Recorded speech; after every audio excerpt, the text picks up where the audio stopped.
Today we're going to go over how to fix a broken hinge on an HP Pavilion laptop computer. Now, this computer was actually dropped, and you can see that the casing is cracked on the rear right side as well as on the rear left side. Let me get a better picture of that. And the laptop actually works well, but the hinge on the right became broken because of the fall. So when the computer is open, you have a floppy screen which looks like it's about to end up pulling off the left hinge as well. Now, this computer is about 5 years old, but it's still in great condition and works great. In fact, it is a HP Pavilion DV7-6163us entertainment PC, and it's got Beats audio, it's got the fingerprint scanner, it's got a 17.3-inch screen, it's got a webcam with a built-in microphone. It's got all the bells and whistles you really need. And in order to replace this, it's also got a, by the way, it's also got an i7 third generation dual core processor. And I really don't want to just trash it and get a new computer. On the other hand, I called for the cost to fix it, and the case alone is cheapest one I can get is $89.95, and then of course we got to look at the technical cost to repair it. So let's see if we can do some type of jury rig, and if we can, this will actually work on any computer with a broken hinge.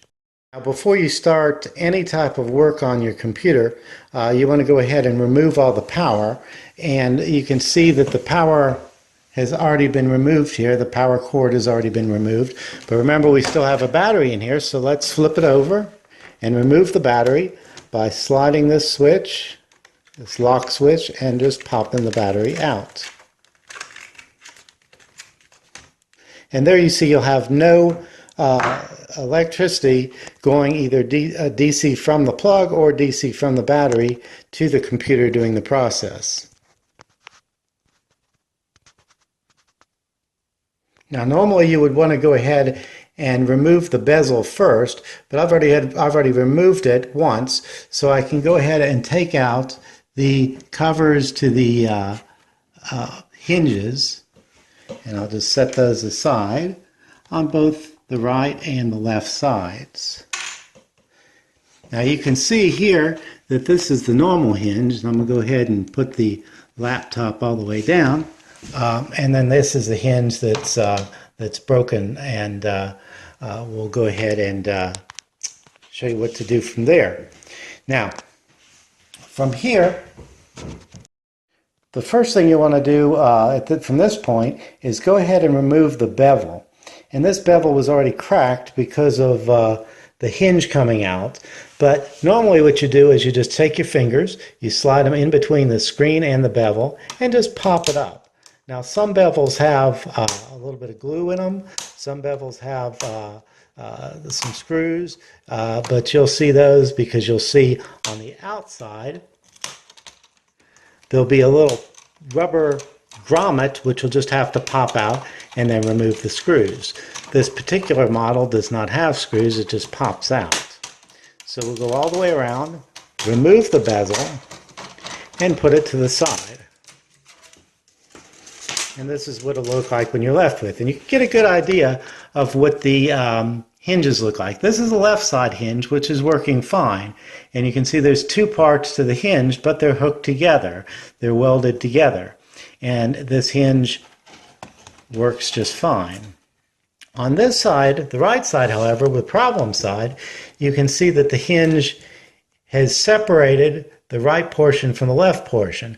Now I will get a replacement hinge for this, but I want to make sure that the fix is going to work first. So why don't I just screw it back into the plastic casing? Well, I tried doing that, and as you can see, there's little grommets on the back of the hinge that fit into the plastic casing, which is what the screw fits in. the grommet looks like this. Now, unfortunately, where the grommet fits in, you can see that those plastic holders for the grommet have been damaged when it was pulled out after the fall, and therefore there's no place. I've tried. You can see where I've tried everything from super glue to epoxy to 20-second fix to everything I can imagine, but nothing will hold the back piece, which the screw screws in, into the plastic casing. So the only option was to go ahead and replace the entire casing for the computer, which again is going to cost about $89.95 minimum for the case, plus the labor involved in taking out all the components and repairing all the components. So I've thought about it, and I've thought about a different fix to this, and we'll go into that fix right now. Now, if you look at the hinge, you can see that the screws, the holes for the screws, are fairly small, and it's very difficult to find a screw that size that we can use. So the smallest I could find was a number 6, which means that I'm going to have to drill out these holes in the hinge itself, the inner portion of the hinge, so the screw will fit, and then I'm going to have to drill through the case in the areas where this will pass through. Now I'm going to use a machine bolt with washers and nuts to go ahead, and it won't be pretty on the outside, but at least it'll be a fix if it works. Now let's see if it works. And we'll go ahead and start by screwing out the holes, or drilling out the holes on the hinge itself to go ahead and accommodate the screws. Just to illustrate, you can see that the screws I was able to buy, these were the smallest bolts, I should say, not screws, machine bolts. This was a number 6, and as I try to put it in here, it's just a little bit too wide for the hole, so I need to expand that hole a little bit.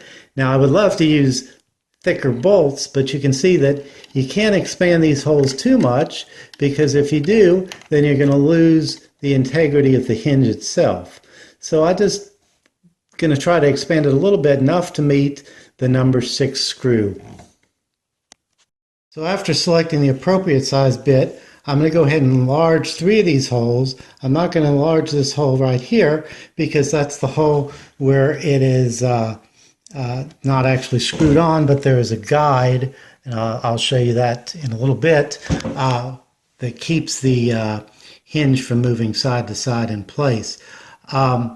So you want to go ahead and just very, very carefully and very gently, making sure you don't cut through the computer, you want to, or cut into any other parts of the computer, you want to go ahead and enlarge that hole just enough to accommodate the screw.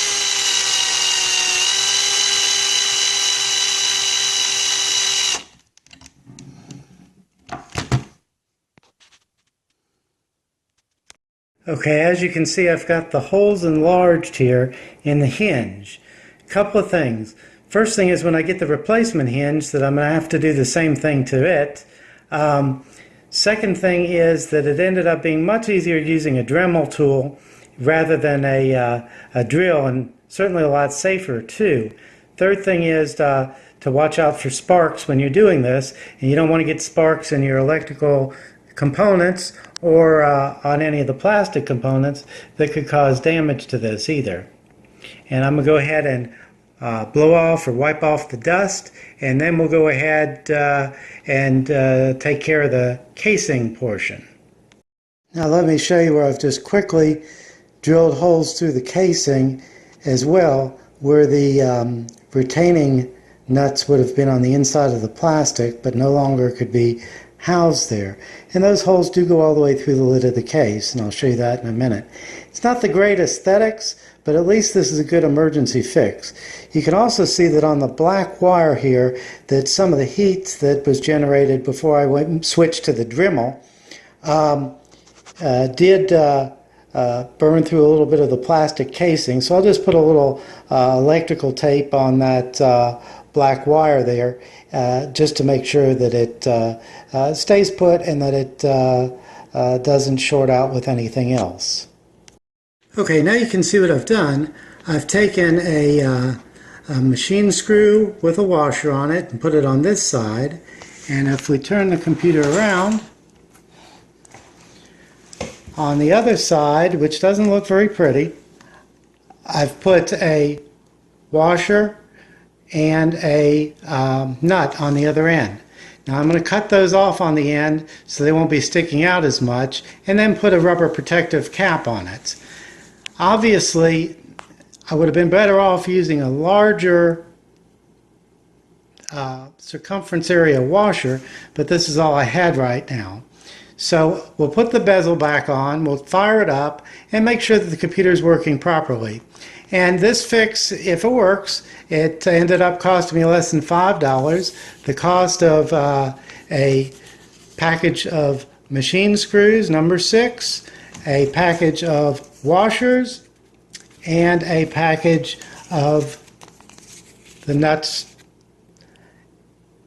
And we'll go ahead and put the bezel back on. And right now, even before we go forward, you can see how this cover opens up, not only opens up and closes properly, trying to do it one-hander would be easier, but also that it's even. It doesn't look even from this angle because I'm not holding it straight, but the screen's not floppy, the screen's not off level. It is completely the way it's supposed to be. Now you can see where the bezel's back on, and the cover swings fairly easily, open and closed. Of course, I'm trying to do it one-handed, so. But you will notice that there's a little crack in the bezel right here. That's not from the fix. That's actually from where it fell to begin with and cracked the bezel. Now, let's go ahead and do one other thing before we fire it up and make sure it works. And that is, let's go ahead and put in the hinge covers. I'll go ahead and put this one in on the left side. So you just slip it in. And then ordinarily that would go underneath the bezel, but I'm not going to put it underneath there since the bezel is cracked over here. But as soon as I get those in place, I'll put the battery in it, put the power supply on it, and we'll make sure it works. Okay, I've got the bezel on. I still need to clean it up a little bit with some Windex or something, but you can see that although this isn't held in place very well because of that broken bezel, that it pretty much looks like a normal laptop from this angle. And let's plug back in. The battery's in it, and let's just make sure it powers up.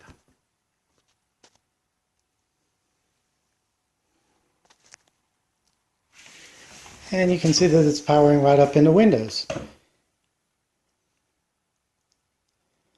So it didn't do any damage to the computer, the repair. It was very cheap to do. It would actually work on any type of computer, not just the HP Pavilion, but any type of laptop computer. You would have to modify it a little bit depending on the type, manufacturer, and specifics about where the hinges are. And of course, I'm still going to have to replace that right hinge, otherwise I'm going to end up breaking the case because there's not enough surface area on the right side where the hinge is attached. Even though there's 3 attachments, there's no attachment for the external portion of the hinge. But you can see that the computer opens and closes with very little difficulty. Screen is stable. It's still booting up. I have a lot of startup programs on here. But I hope this helps you for an emergency fix. and I'm still probably going to end up getting a case and at least get new hinges. But my computer is alive. Thank you very much. Hope you get some good use out of this video.